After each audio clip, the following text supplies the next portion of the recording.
Un saludo de Luis Verdad para todas las estudiantes del cuarto grado, secciones A y B. En esta oportunidad van a trabajar en el libro de actividades, página 48, las propiedades inherentes a los polígonos. Esas mismas propiedades que revisamos en la clase pasada y a través de aquel cuadro donde estaban las 8 actividades, hacía referencia de esos polígonos que se le podían trazar en un número determinado de diagonales. También podía determinársele la medida de los ángulos internos, los ángulos externos, los ángulos centrales. Bien, y ya con ello, pues con ese tipo de propiedades, cada una de ellas tenía sus fórmulas. En esta oportunidad vamos a tener presente esas fórmulas. Por favor, también pueden tener el libro de texto a la mano en la página 31, donde está el resumen de todas esas fórmulas, para que así puedan resolver de una manera más eficiente cada uno de los ejercicios que está en el libro de actividades, con mucho orden. Bien, ahora siendo el caso, vamos a revisar el ejercicio número 3. Van a comenzar con el número 3 y me dice que vamos a determinar el nombre de polígono según el dato que nos indique. Por ejemplo, en el literal A nos está diciendo de que la suma de los ángulos internos es igual a 1080 grados.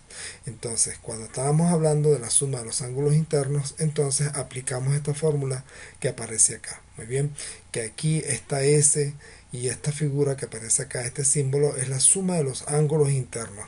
¿Tenemos ese dato? Sí lo tenemos. Lo único que nos queda es, en este caso, sustituir esta expresión por los 1080 grados, y allí el resto nos queda es para despejar el valor de n, que es el número de lados del polígono en cuestión. Entonces, cuando ya despejo el valor de n, entonces me doy cuenta que es igual a 8. La respuesta al nombre del polígono es un octógono. Por favor, sé que hay poco espacio para poder desarrollar la comprobación de cada una de las propiedades de los polígonos dentro del libro de actividades, pero por favor háganlo. No coloquen solamente la respuesta del nombre del polígono sin haber justificado matemáticamente cada uno de estos procedimientos, porque me he dado cuenta de que en algunos estudiantes, en los trabajos que me están entregando en el aula virtual, algunos estudiantes simplemente responden la pregunta final, pero sin la demostración matemática. Bien, en el literal B me dice que desde un vértice se puede trazar 10 diagonales en total. Muy bien, ahora me están hablando desde un vértice, uno solo nada más. Entonces, si eso es así, puedo utilizar esta fórmula donde el número de diagonales es igual a n-3. Este tipo de fórmula determina el número de diagonales que puedo trazar sobre un vértice. Eso lo explicamos en la clase pasada y lo pueden ver también en la tabla. Muy bien, a sustituir el valor de d por 10, ya puedo decir que tengo solamente por descubrir el valor de n, que en este caso es igual a 13. Por lo tanto, si el polígono es de 13 lados, entonces estamos hablando de un tridecágono. Muy bien. En el literal C tenemos que hay un polígono donde se nos está diciendo de que cada uno de sus lados mide 3 centímetros y el perímetro en total mide 3 decímetros. Si vemos que un decímetro es el equivalente a 10 centímetros, entonces 3 decímetros me dice que el polígono tiene el perímetro de 30 centímetros. Si cada uno de sus lados vale 3, entonces ¿cuántos lados tendría ese polígono? Al descubrir que y al darme cuenta de que son 10 sus lados, entonces estamos hablando de un decágono. Muy bien, acá en el literal C no es necesario que hagan la figura cuando lo estén presentando en el libro de actividades. Veamos el siguiente. Me dice que tenemos un polígono que es regular y su ángulo externo mide 45 grados. Bien, volvemos otra vez a utilizar las fórmulas que implica a cada uno de los polígonos y nos damos cuenta que la medida del ángulo externo es igual a 360 entre el número de lados. Como el ángulo externo vale 45, porque eso es lo que nos da, el valor de n lo podemos descubrir simplemente haciendo transición de n con 45 pasa a dividir, y en este caso el valor de n es igual a 48. Entonces estamos hablando de un octógono. Muy bien. En el siguiente nos dice de que tiene 14 diagonales. Aquí utilizamos la fórmula que determina las diagonales de un polígono, y al decir de que son 14 las diagonales, simplemente sustituimos el 14 en la fórmula y allí me queda el despeje del valor de n. Mucha atención, porque acá en este despeje se formula una ecuación cuadrática. Entonces, al darse cuenta que al sustituir, al multiplicar el 2 por el 14 y al acomodarlo y al acomodar la fórmula, tengo una ecuación cuadrática que al resolverla voy a obtener dos valores, el valor de menos 4 y el valor de 7. El valor negativo desaparece porque en las longitudes los valores negativos no son viables, entonces quedaría de que es un polígono de 7 lados. En el ejercicio 4 me están hablando que para determinar el número de lados de un polígono, determina el número de lados de un polígono cuya suma de ángulos internos y externos es 1800 grados. Sabemos entonces que hay una manera de determinar la suma de los ángulos internos y hay otra manera de determinar la suma de los ángulos externos. Si ambas, entonces eso es igual a 1800.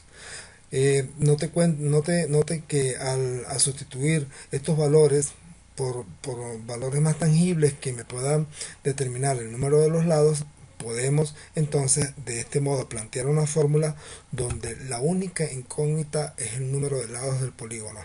Simplemente sustituimos, despejamos el valor de n y ya con eso descubrimos de qué polígono es que nos están haciendo referencia. El siguiente. Nos están diciendo en qué polígono el número de diagonales es 6 veces al número de lados. Muy bien, entonces tenemos la fórmula del número de diagonales, que es esta que está acá, y nos está hablando de 6 veces el número de lados, o sea, 6 veces el valor de n. Si hacemos igualdad en ambas fórmulas, entonces ahí tendríamos una incógnita. ¿Cuál es? N. Y si es n, ese es el que nos refiere al número de lados que tiene el polígono. Entonces, escribimos, una vez que hemos desarrollado la fórmula, hemos descubierto el valor de n, escribimos el polígono a que hacen referencia. El 7. El 7 tiene algo que hay que prestar mucha atención, porque aquí vemos que hay dos polígonos regulares. En este caso tengo un hexágono, aquí tengo un pentágono, y ambos comparten un solo lado. Muy bien. Esto quiere decir entonces que pues cada una de las medidas de los lados son iguales para ambos polígonos, mas sin embargo nos dice de que Carla, cuando calculó el ángulo X, dijo que era 150. Estará cierta la afirmación de Carla. Observemos lo siguiente. Si yo observo el ángulo X, que es el que está, este que está acá, observo el ángulo interno del pentágono y observo el ángulo interno del hexágono, la suma de los tres ángulos será igual a ¿cuánto? Muy bien, entonces quedaría determinar que si tengo la medida del ángulo interno del hexágono más la medida del ángulo interno del pentágono más el valor de X, eso será igual a los tres valores que me hacen la circunferencia imaginaria de los tres ángulos que ustedes están viendo acá. Muy bien, para que tengan una ayuda, aquí está la medida del ángulo interno, muy bien, y eso lo plantean en la ecuación. Entonces, una vez de que hayan descubierto el valor de X, muy bien, ustedes dirán si es cierto o es falso lo de Carla. En la mañana de hoy estaré de 9:30 a 9:50 en la conferencia o en el aplicativo de la conferencia que se hace para cada uno de ustedes y con nosotros los profesores, para que tengamos interacción de todas las propiedades de los polígonos. Además, para la próxima semana hay una evaluación tipo evaluación de procesos, donde haré 4 preguntas de todos los temas que hemos visto. Esto es para que ya no perdamos esa costumbre de tener que aplicarnos a estudiar y todo lo demás. Pero por favor, es para que conversemos todos esos detalles en el día de mañana. Mañana a las 9:30 de la mañana nos vemos todos a las 9:30 de la mañana para interactuar en la conferencia. Hasta pronto.